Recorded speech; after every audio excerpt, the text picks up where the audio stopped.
In today's video, I'm going to share with you how I mount watercolor paper or mineral paper to a cradled wood board so that you have a beautiful surface to work on. A while back, I actually made a video all about mineral paper. It's a stone-based paper that's great for painting and sketching and all kinds of different media. If you haven't already seen that video, check it out after this. This paper is awesome because it's tear resistant, it's fold resistant, it's really durable. You can erase it pretty much back to white. It's quite a lot like Yupo paper if you've ever tried that. When you're using it with watercolor, there's definitely a little bit of a learning curve, but it's a really fun product to experiment, so I encourage everyone to try this out. It's highly affordable, and the best part is you can easily glue it to a board. Here's a painting I did of the Oregon coast using mineral paper, and I actually mounted it to the board before I worked on it, so it was a really nice flat surface to paint on. And so today I want to show you exactly how I do that. How do you glue paper to cradled boards so that you have a really nice working surface? And as a bonus, stick around to the end because I'm going to show you another way that you can use glue and cradled boards to create a more finished piece of art.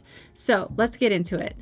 So I take my mineral paper. I've got a cradled board here. You can buy these at any craft store like Hobby Lobby or Michael's, or you can get them on Amazon. And this is size 11 by 14, the same size as my mineral paper. I just go ahead and tear out one of the sheets of mineral paper, check it on my board, and I can see that it's about 1/4 inch longer than my cradled board. So I'm going to have to trim that. So I make a little mark with my pencil to show the edge. So I just use my ruler to make a nice straight line so I can go ahead and cut off that edge with my scissors. Mineral paper does cut super easily. That said, it doesn't tear easily, so you'll want to use some nice sharp scissors for that. The glue I'm using is by Lineco. It's a neutral pH adhesive.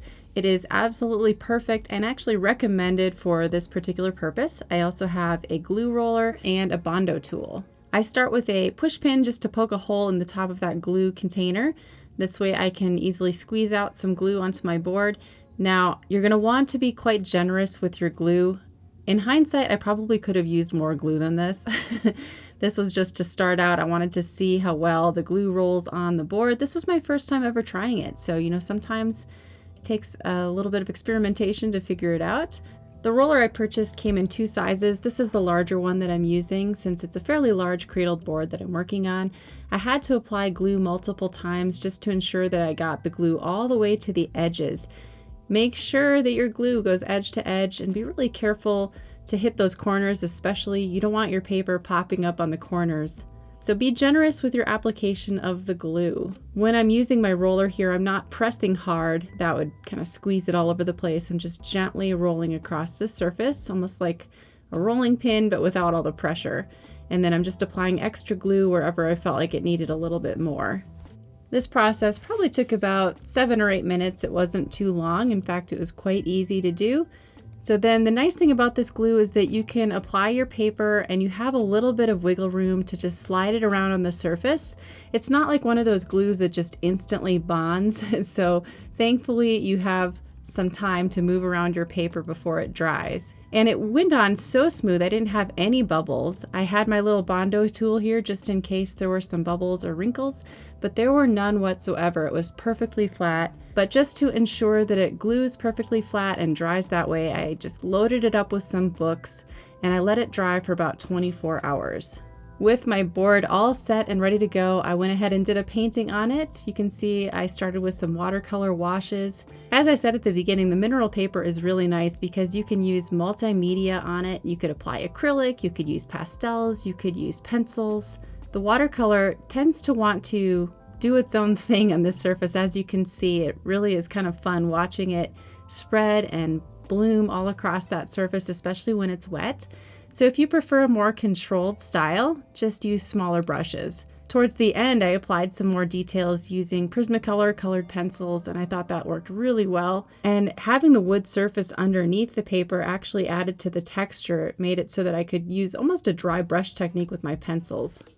Okay, now I know you're wondering, can I use this technique with watercolor paper? Can I glue watercolor paper to boards? And the answer is a resounding yes. So I want to show you how you can actually take a finished watercolor painting and fix it to a board so you have a really nice way to finish your painting without having to frame it or put it behind glass. So here I have another cradled board. This one is size 5 by 7.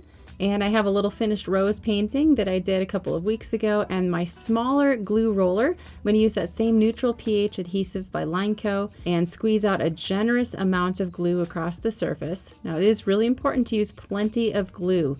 I would say err on the heavier side rather than lighter. And make sure that you roll your glue edge to edge, corner to corner, covering the entire surface area of your cradled board. Again, don't press too hard. You don't want your glue to seep over the edges, but if it does, it's not an emergency. You can always just use your finger or a paper towel to clean that up along the edges. Now, something you might be wondering is, what if I wanted to paint the sides of the board? I would recommend doing that before you glue your finished painting to the surface, because you don't want to risk getting any acrylic paint or spray paint or whatever it is you decide to use on your finished painting. So that's something you'll want to plan ahead for if you do want to paint your cradled board. So here I'm applying the painting to the glue. I didn't apply glue to the back of the painting, just the surface of the board, and I thought that was sufficient. And again, you have a little bit of wiggle room to move it around, make sure it's perfectly straight on there. And you can use the Bondo tool if there is any bubbling or anything like that. I would recommend placing some wax paper in between so that you don't accidentally damage your painting. Go ahead and place a book on top and let it dry for 24 hours. There is the finished, fully dried, cradled watercolor painting, and I love how this turned out. Okay, so you have a finished painting, you've glued it to your board, you're all set. There is one more final step you should probably take to ensure that your painting doesn't get damaged, and that is to varnish it with either a spray varnish or with wax. I do have a separate video all about how to seal your painting with cold wax, so you can check that out after this. This is my favorite archival spray that I like to use. It comes in gloss or matte finishes. I definitely recommend that you spray your paintings outside because it does smell pretty strong. So that's it. I hope you guys enjoyed this. Thanks so much for watching today. I'll see you in another video.